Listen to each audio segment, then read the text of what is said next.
i danas ću vam pričati u mom podcastu nešto o Luxelu, točnije Head Spa salonu. A o tome će nam malo više reći naša mlada poduzetnica Nina Koman. Pa započnimo.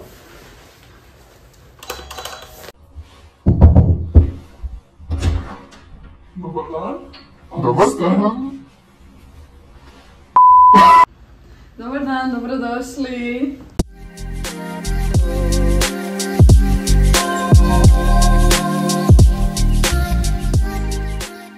Dobar dan svima, dragi gledatelji, još jednom. Dobrodošli u moj podcast. Dakle, s nama je naša mlada poduzetnica Nina Komar. Dobar dan, Nina, drago mi je što si odvojila vrijeme da budeš u našem podcastu i da nam nešto više kažeš o Luxelu. Hvala vam na pozivu. Dakle, to je tvoj prvi salon koji ste otvorili. Dakle, možemo slobodno na ti. Može, odlično, drago mi je. Dakle, evo, započnimo odmah jer smo svi jako zainteresirani i želimo znati kako je to djevojka od 22 godine uspjela o ovakvom poduzetničkom pothvatu. Tako da, evo, izvolimo. Uspjeh je velika riječ, ali eto, vidjet ćemo s vremenom šta život nosi. Evo, što se tiče samog Luxela, znači Head Spa i masaž, odnosno masaža i Head Spa koje nudimo u ponudi. Ideja spontana vrlo, evo nije ga bilo u Puli, a ja sam se vodila što bi ja voljela jednostavno doživjeti u Puli. Ja onda sam malo ispitala i tržište, tako da sam tek onda došla na samu realizaciju tog projekta. Ali sve se, mogla bi reći, odvilo brzo i spontano, tako da... Vrlo hrabro, hvala. Svaka čast. Eto, tako da vidit ćemo što nosi taj put. A je li bilo teško zapravo prepoznati potrebu? Pa zapravo je, jer je po meni teško napraviti takvo istraživanje koje će vam dati konkretan odgovor. Ja sam svoje mini ispitivanje tržišta u biti napravila na način da sam prije samo odlučivanja otvorila internet stranicu i objavila o par grupa što oni misle o Head Spa-u, da li negdje ima, pa onda automatski vidite komentare jedva čekam da se otvori, još nema u Puli i tako dalje. I nakon što sam otvorila Instagram stranicu, prije nego što bila sam 90% sigurna odluka otvaranja, onda sam otvorila Instagram profil, dobila sam brdo podrške i potpore. Znači Instagram profil ste otvorili zapravo prije samog otvaranja? Da, otvorila sam ga prije nego što je uopće donesena odluka, jer sam bila nesigurna, budući to je moj prvi poslovni pothvat. I htjela sam neki feedback od ljudi, da vidim da li će ljudi na to izreagirati. I ja sam bila preoduševljena reakcijom ljudi. Dobiš ja to, moram priznati, ali stvarno zanimljivo. Da, mislim, da, i to je bilo spontano, ali eto. I onda nakon što sam dobila brdo reakcije ljudi, onda sam jednostavno odlučila da sad je to 100%, idemo u to. I evo, sad smo tu gdje smo. Ali baš mi je drago, služi jedan pljesak. Stvarno zanimljiv put i kako je zapravo sve to se izrealiziralo. Ali evo, svaki početak nosi izazove, pa jesi li, što te bilo najviše strah kada si započinjala? Koji su bili tvoji najveći zapravo izazovi na samom početku? Prvi problem je, rizik mi je bio naravno financijski, a onda naravno reakcije ljudi, učenje o načinu komunikacije, pristupu ljudima. Bilo me je strah, ja nikad nisam radila, ja sam prije radila u konobarenju kao prodavač, ali nikad nisam bila tako izravno s nekim. Znači njihov feedback je zapravo ono kako se ja ponašam prema njima i što ja njima pružim. Znači samo ja sam odgovorna za to kako će ljudima biti na tome.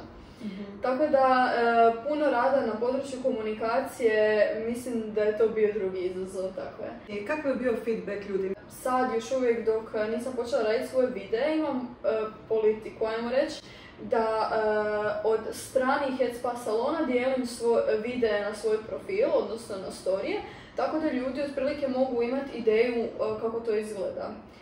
Feedbackovi su bili svakakvi, od odgovora na storije, pisanje komentara, dijeljenje na storiju, otvaranje predivnih poruka i želja uspjehom da će doći, da li mogu već rezervirati termin.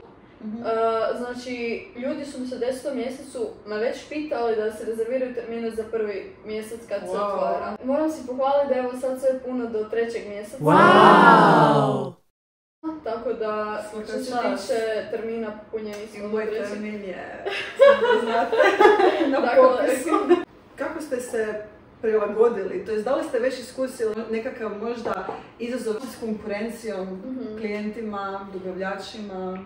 Pa izazov je uvijek sa svima, definitivno. Ja stvarno mogu reći za sada da sam imala sreću sa svim aspektima. Osoba koja mi iznajmljuje prostor je izvanredna osoba. Izašla mi je u susret za sve stvari, pomogla mi oko svega. Ona je poduzetnica isto ima svoj salon i stvarno mogu reći da mi je izašla u susret da s njom pregovora stvarno nije bilo jer smo se sve jednoglasno dogovorile.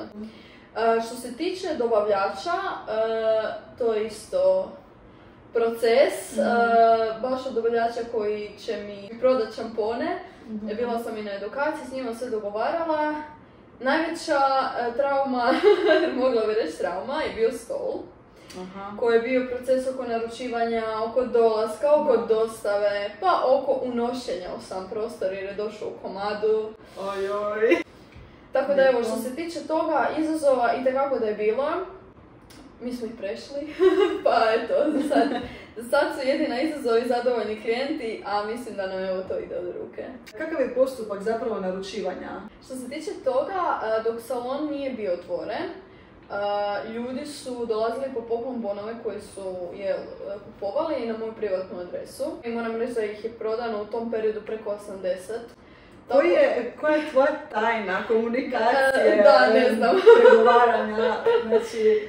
Mislim, ja sam izuzetno zadovoljna feedbackom. Vjerujem, pa to je... To je bilo što se tiče toga. Svi rezervacije termina se obavljaju ili preko mog Instagrama, odnosno preko Instagrama od Luxela. Možete zapratiti ako želite više informacija. Tu vam je u opisu. Što se tiče toga, znači ili putem broja mobitela ili putem Instagrama i u opisu Instagrama ljudi mogu sami napraviti svoju rezervaciju. Vrlo jednostavno, izaberu koji tretman žele, prvi slobodan termin, nađu si vrijeme, bukiraju i to je to. Moraju pisati email adresu, uvijek prije termina se dobije obavijest i kad je napravljena sama rezervacija. Tako da, što se tiče komunikacije, to je bilo to. Naravno, kad klijent dođe u sam salon, najbitnije sam ja, mislim, ja jedino radim, ne znam da sam uputila naše slušatelje i gledatelju to, ja radim sama, tako da sam ja sama odgovorna za sve što se događa u tom salonu. Ja se trudim što se tiče same komunikacije da apsolutno svaki klijent se osjeća kao da je u svojoj kući i da mu se posveti maksimalno, znači da je njegov potpuni osjećaj kao da je došao kod prijateljice i da će ga ona izmasirati, odnosno napraviti mu head spa. Pratim baš tvoju stranicu, točnije od Luxela, i vidjela sam da imaju opciju kao šampanjac, određeno piće. To je stvarno zanimljivo i primamljivo, moram priznat. Znači, to je u biti od samog ulaska u salon, oni imaju maksimalnu zapravo uslugu. Da, ja sam stvarno otvorena za sve opcije, čak i prijedloge naših gledatelja i slušatelja. Ja stvarno želim da neko ko dođe u moj salon da stvarno bude zadovoljan sa svime. Zato sam ja odmah htjela reći što je u sklopu samog tretmana. Znači, želim jednostavno da to bude nešto normalno u mom salonu, zato je to javno naglašeno kao uključeno u tretman. Da to njihovo iskustvo boravka kod mene u salonu bude na jednoj višoj razini. A jesi li imala situaciju da ti se javio neki potencijalni klijent koji je htio čuti zapravo nešto više o tome, više se informirati i da je nešto presudilo zapravo njegove odluci da se ipak odluči? Pa na samom početku ja sam imala brdo pitanja. DM je bio pun dok nisam objavila sve informacije baš na Instagramu. Zato je na početku bilo jako puno objava jer je bilo jako puno pitanja, ja sam sa svojim objavama htjela odmah odgovoriti na ta pitanja.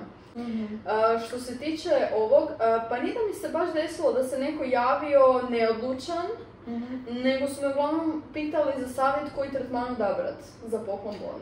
Jesi li imala možda kakav nesporazum sa nekim klijentima? Da, mislim nesporazum uvijek ima, ali evo pokušavamo ih izbjegavati. Što se tiče samih tretmana, nekih nesporazuma nisam imala za sad. Mislim, tek smo krenuli, pa bit će vremena. Ali evo, bilo je nesporazuma kad je bilo oko preuzimanja poklon bonova, oko vremena, oko adrese dok još nisam bila na salonu. Možete li nam reći jedan? Da, evo, ne znam, gospođa me zove u oko 8. I kaže mi, ja sam sad došla ispred vašeg salona, ali ja nigdje ne vidim di ste, kao. Prva stvar, i da jesmo na adresi, uglavnom radimo head spa. Znači, ne može nam osoba doći u salon i sad da ja zaustavim head spa određenoj osobi i njoj idem davati poklon. Druga stvar, nije se najavila. Druga stvar, došla je na krivu adresu jer me nije kontaktirala. Tako da, evo, ima takvih nesporazuma. A jasno je naznačeno da još zapravo tad nije ni bio otvor. Kako ste ga razriješili?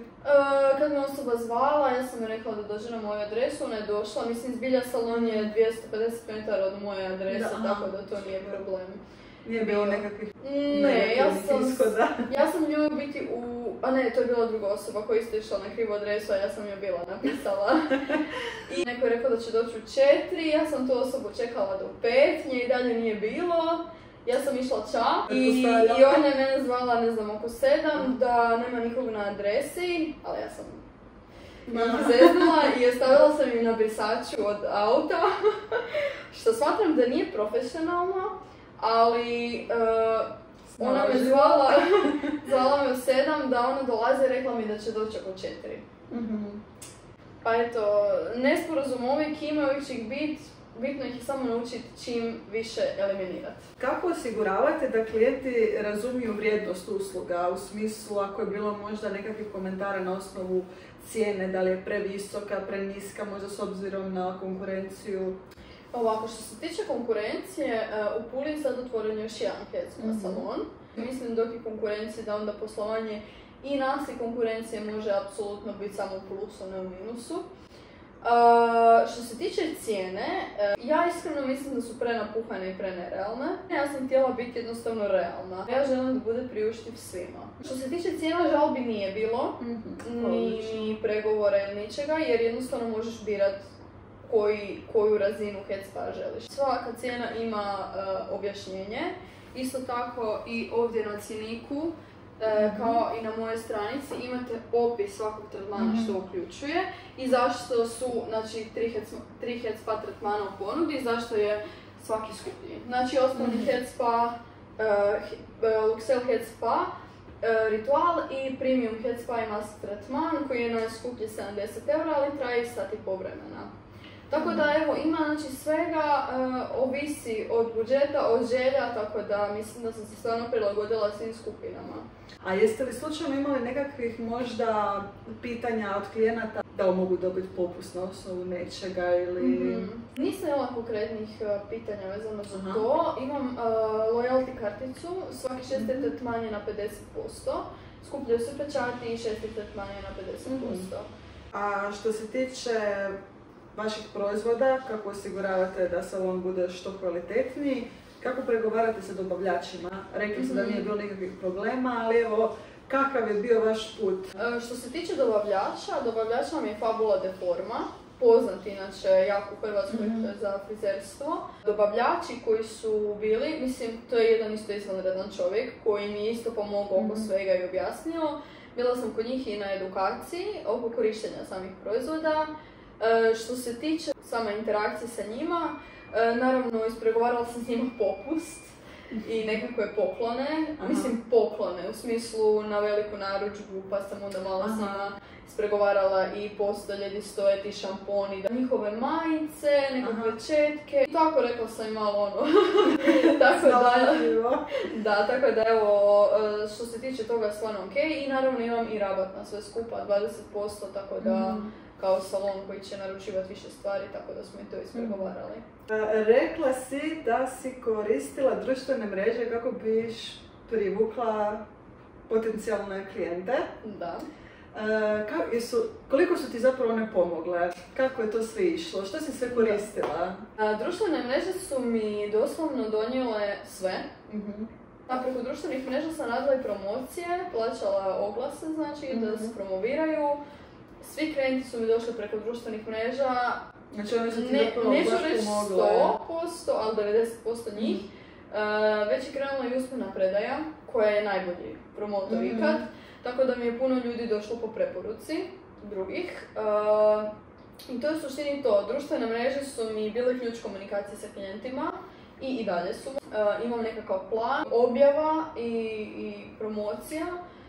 Trenutno su promocije sve zaustavljene jer mi se toliko zakrcalo da jednostavno mi nema smisla da me neko zove i sazna za moj salon i pita me kad je prvi slobodan termin, ja mu kažem u 3. mjesecu jer će zvat drugi head spa i ići na njega. Kad bude došla recimo sredina 2. mjeseca, Češ započeti ponovno. ću onda boostat baš, da onda promocije budu jake jer ću rađe da ljudi za mene saznaju polovinu 2. mjeseca pa blokiraju kod mene, nego da saznaju šta je head spa putem mog kanala i onda idu u drugi. Da.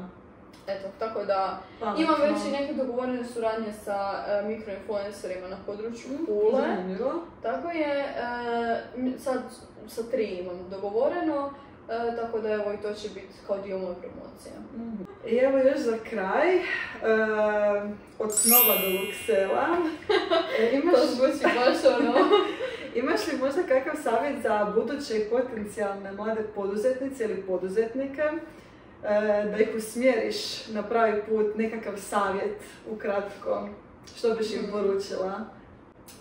Ja bih samo rekla, nemojte se bojati ničega, samo biti hrabar, usmjeriti se na to, maksimalno se fokusirati i razmišljati o svemu. Pogotovo kad su uslužne djelatnosti u pitanju, znači komunikacija i klijenti su ti broj 1, onda si ti i sve ostalo. Definitivno puno hrabrosti, odvažnosti, krenuti u to i onda će sve biti kako treba. I evo za kraj, Nina, želim ti zahvaliti što si odvojila vrijeme da sudjeluješ u podcastu i odgovoriš na ova pitanja i samim time si nas puno više uputila o tome kako djeluje i funkcionira Luxel. Hvala vama i svim gledateljima, očekujemo i vas kod nas u salonu. Obavezno. Hvala puno i doviđenja. Hvala.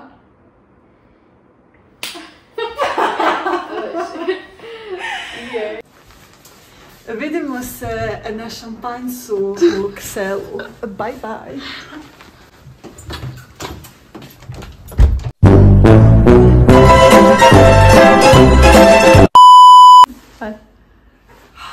Kako sam uznemirana. Hajde. Joj. Dobro, ne veze, možemo rezati, šta? Dobro. Mora biti isto, da vidimo. Setup. Na čemu je snimano? Ćao, Ana. Ćao, Nina. Izvolite, recite šta ste došli kod mene. Došla sam na šampanjac.